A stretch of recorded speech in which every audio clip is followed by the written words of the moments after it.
श्री गणेशाय नमः। हर हर महादेव। जय श्री शंकर भोलेनाथ। जय श्री कृष्ण राधा रानी की जय। जय श्री बोलो सीताराम की जय। बोलो शिव पार्वती की जय। राधा कृष्ण जी की जय।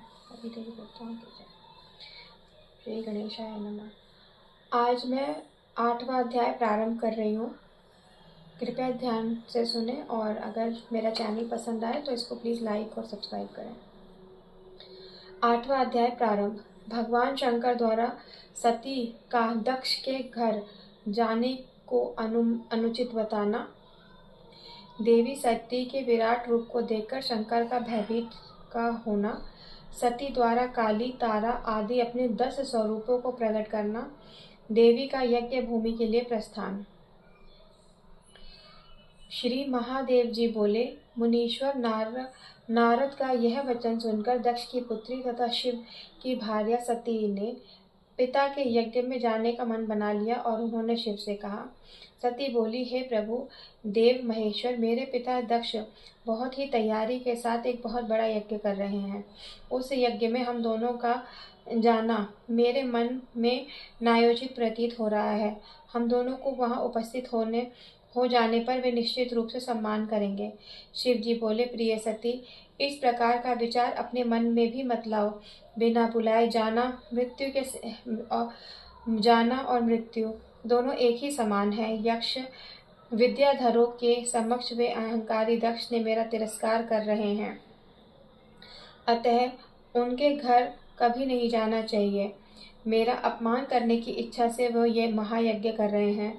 सती, यदि मैं वहां जाऊंगा अथवा तुम वहां जाओगी तो वो तुम्हारे पिता हम दोनों को का सम्मान नहीं करेंगे।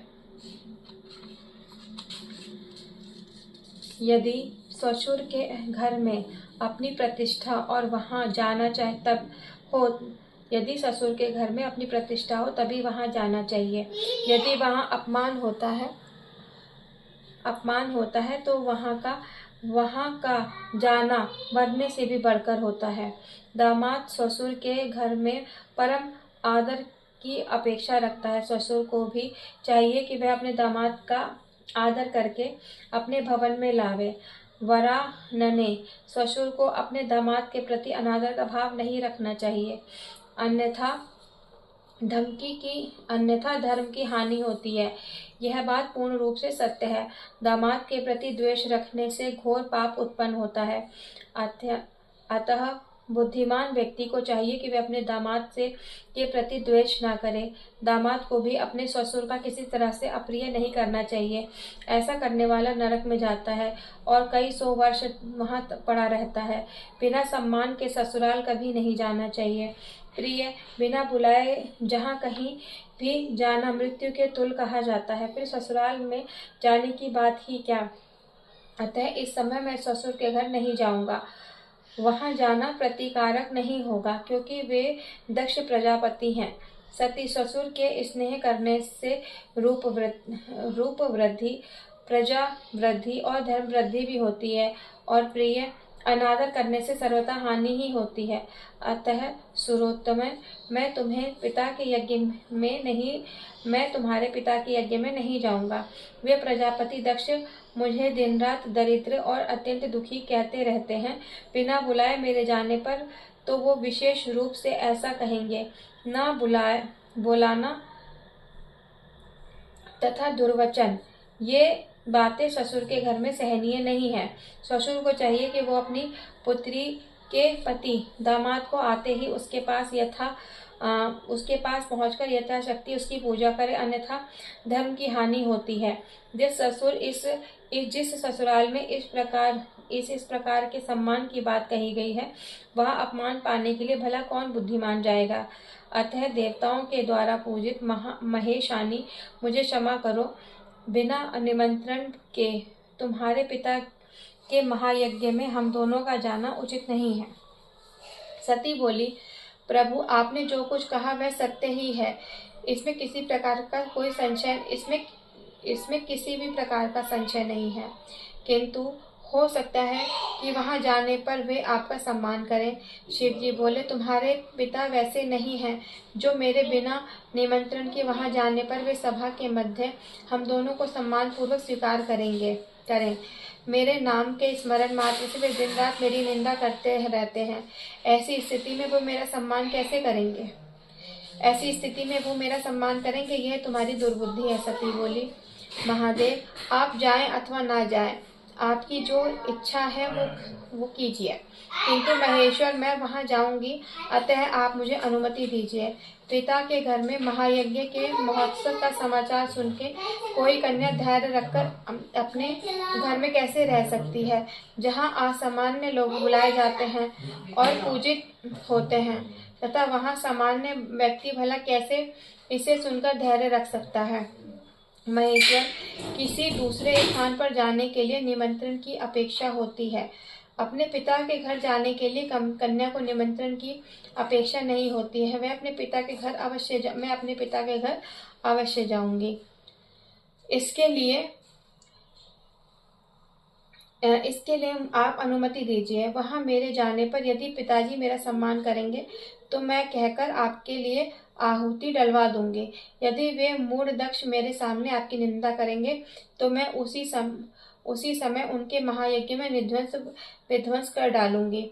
शिव जी बोले, सती, उस यज्ञ में तुम्हारा जाना कभी भी उचित नहीं है। मैं सच कहता हूँ, वहां पर तुम्हारा सम्मान नहीं होगा। तुम्हारे पिता तुम्हारे लिए मेरी असहाय निंदा करेंगे, जिसे सुनकर अपने प्राणों को छोड़ दोगी। उसका तुम क्या कर लोगी? सती बोली, महादेव, मैं आपसे सच सच कह दे रही हूँ कि अब मैं अपने पिता के घर अवश्य ही जाऊंगी। इसके लिए आप आज्ञा दें अथवा ना दें। शिव जी बोले, मेरे वचनों का उल्लंघन कर तुम बार बार अपने पिता के घर जाने की बात क्यों कह रही हो? वहां जाने का क्या प्रयोजन है? इससे सही और स्पष्ट रूप में बता दो, तथा मैं उसका उत्तर पुनः दूंगा। जिन दुरात्माओं को अनादर का भय नहीं होता, वे ही उन स्थानों पर जाते हैं जहां अपमान की संभावना रहती है।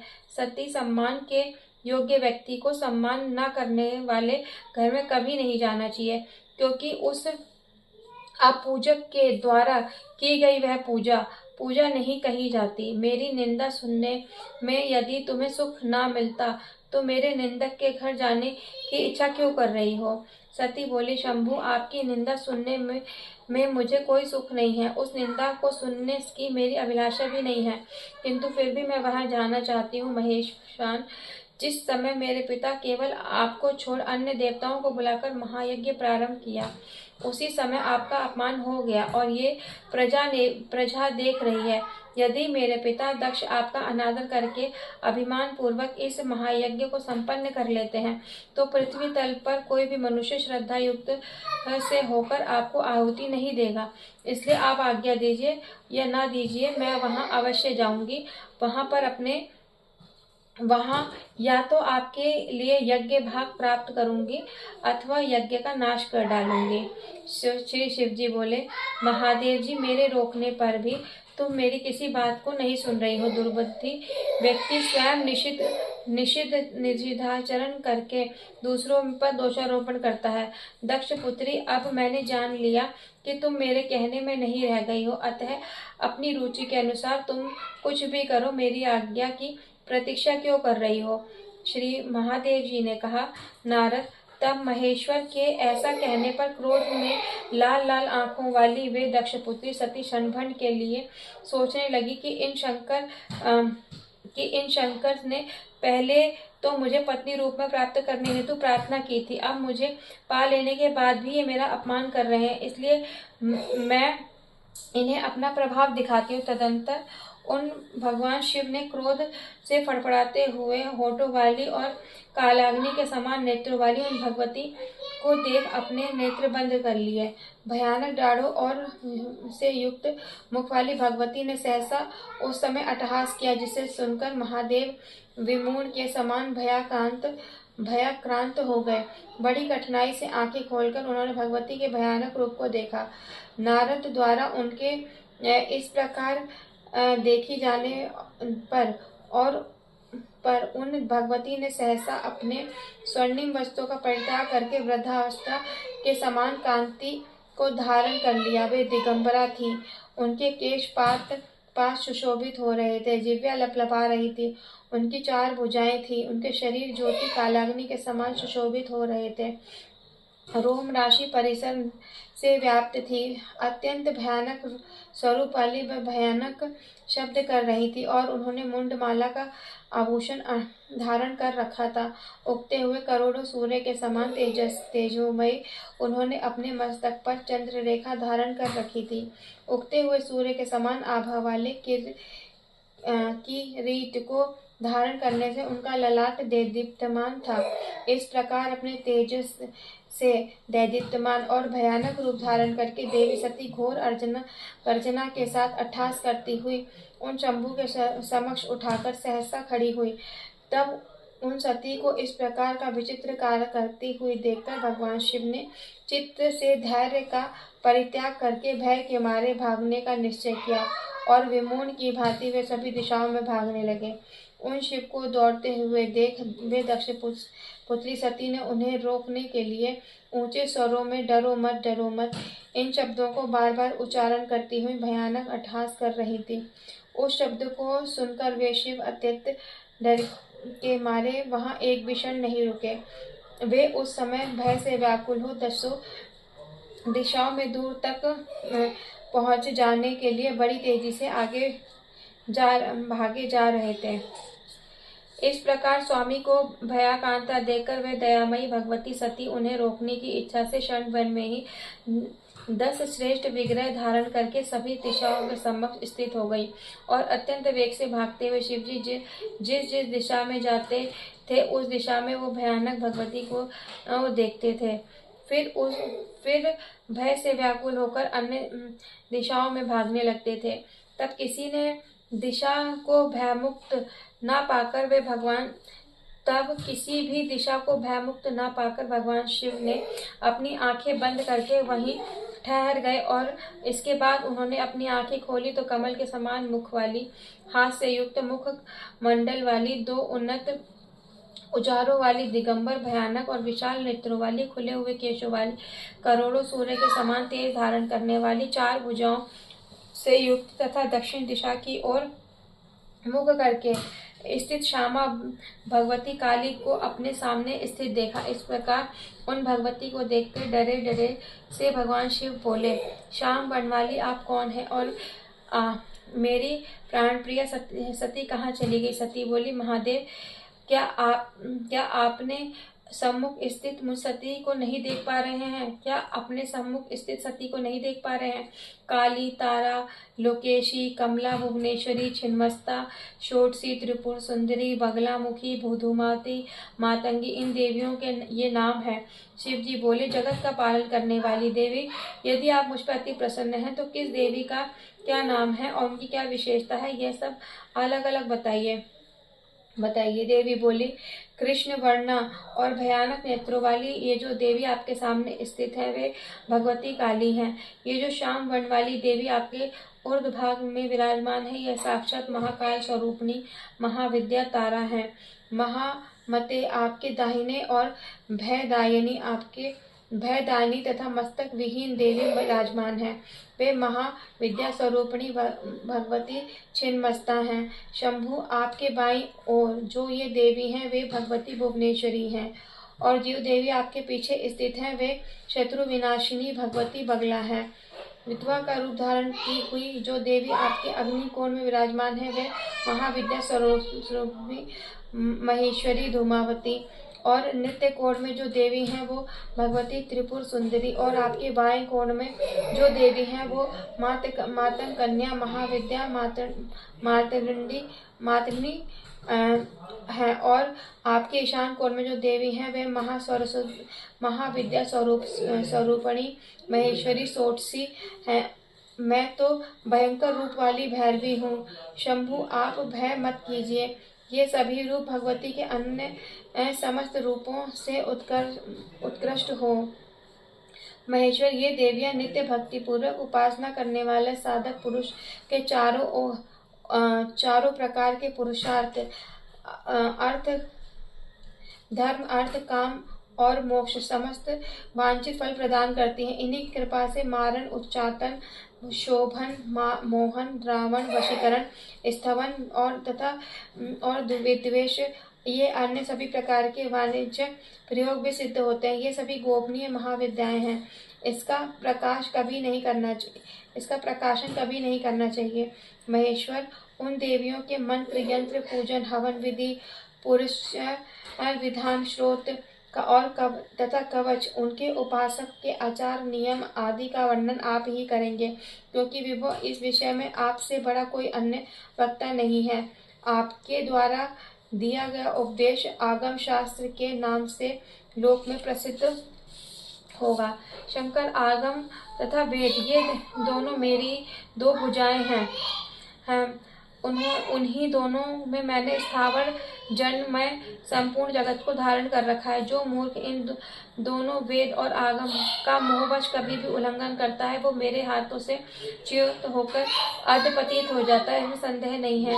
वे दोनों ही कल्याण हेतु हैं तथा अत्यंत दुर्घट और विद्वानों के द्वारा कठिनाई से जाने जाते हैं और उनका आद्यांत नहीं है। जो मनुष्य आगम और वेद का उल्लंघन कर अन्यथा आचरण करता है, उसका उद्धार करने में मैं सर्वथा असमर्थ हूँ।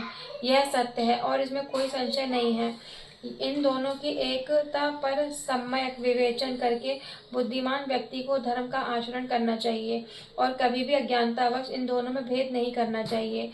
इन महाविद्याओं में जो साधक है वो लोक में वैष्णव माने जाते हैं। मुझे अर्पित अंततः करण वाले वे प्रशासात्मक हो जाते हैं। स्वयं गुरु के द्वारा दिए गए मंत्र, यंत्र और कवच को सावधानी पूर्वक गुप्त रखना चाहिए और उसे कहीं भी प्रकाशित नहीं करना चाहिए। उसे प्रकाशित करने से सिद्धि की हानि होती है और अशुभ होता है। अतः उत्तम साधक को चाहिए कि वह पूरे प्रयत्न के साथ उसे गोपनीय रखे। महादेव महामते, आपके द्वारा यह करणीय कर्म मैंने आपसे कहा, क्योंकि आप प्रियतमा हैं और आप ही मेरे अत्यंत प्रिय पति हैं। आप पिता दक्ष प्रजापति के अभिमान के विनाश करने के लिए मैं आज वहां जाऊंगी। अतः देवेश, आप वहां नहीं चल रहे हैं तो मुझे ही जाने की आज्ञा दीजिए। देव, यही मेरा अभिष्ट और आपका भी है। अतः आप मुझे अनुमति दे दें और मैं पिता दक्ष प्रजापति के यज्ञ को विध्वंस करके चली जाऊं। महादेव जी बोले। उन भगवती का यह विचार सुनकर शिव डरे डरे खड़े होकर और उन्हें भयानक नेत्रों वाली उन देवी काली से कहा। शिव जी बोले, मैं पूर्णा परमेशानी तथा परा प्रकृति रूप में मैं जान गया हूँ। मैं आपको पूर्णा परमेश्वरी और परा प्रकृति रूप में जान गया हूँ। अतः अज्ञानतावश आपको न जानते हुए मैंने जो कुछ कहा उसे क्षमा करें। आप आद्या हैं, परा विद्या हैं, सभी प्राणियों में विराजमान हैं। आप स्वतंत्र रहने वाली परमा शक्ति हैं। अतः कोई भी कार्य करने और ना करने के लिए आपको आदेश देने वाला कौन हूँ। शिवे, प्रजापति दक्ष के यज्ञ नाश के लिए यदि आप जाएंगी तो मेरी कौन सी शक्ति आपको रोकने में समर्थ है। मैं भी आपको कैसे रोक सकूंगा। महेशानी पति भाव से मैंने आपको जो भी अप्रयोजन कहा उसे क्षमा करें और आपकी जैसी रुचि हो वैसा करें। महादेव जी बोले। नारद, तब महेश जी को ऐसा कहने पर थोड़ी सी मुस्कान युक्त मुखमंडल वाली उन जगदम्बा ने यह वचन कहा। देव महेश्वर, आप अपने समस्त प्रमथ गणों के साथ यहीं रहिए। मैं अपने पिता के घर यज्ञ देखने के लिए इसी समय जा रही हूँ। नारद महादेव से ऐसा कहकर वे भगवती ऊर्ध्व दिशा में स्थित देवी तारा और अन्य अचानक एक रूप हो गई। तदंतर अन्य 8 मूर्तियां ही सहसा अंतर्ध्यान हो गई। इसके बाद भगवान शिव ने उन सुरेश्वरी को जाने की इच्छुक देखकर अपने प्रमथ गणों से कहा, 10,000 सिंह से युक्त और तथा रत्न जालों से सुशोभित उत्तम रथ ले आओ। उसे सुनते ही स्वयं प्रमथ गण के अधिपति उसी क्षण तेज गति से चलने वाले 10,000 सिंहों से जुते रथ को ले आए। प्रमथा अधिपति ने रत्न जाल से सुशोभित पर्वतकार और चारों ओर से अनेक प्रकार की पाताओं और अलंकृत और वायु वेग के समान चलने वाली 10,000 सिंहों से जुते हुए उस रथ की भगवती को स्वयं विराजमान कराया। मुनि श्रेष्ठ, युग के अंत के प्रलय के समान संपूर्ण जगत को भयभीत करने वाली वे भीम रूपिणी भगवती काली उस समय रथ में स्थित होकर सुमेरु पर्वत के शिखर पर आरूढ़ उत्तम मेघालयों की भांति सुशोभित हो रही थी। तदंतर बुद्धिमान नंदी उस रथ को बड़ी तेजी से हाँकने लगा और महामते इधर वे शिव शोक और दुख से व्याकुल हो रुदन करने लगे।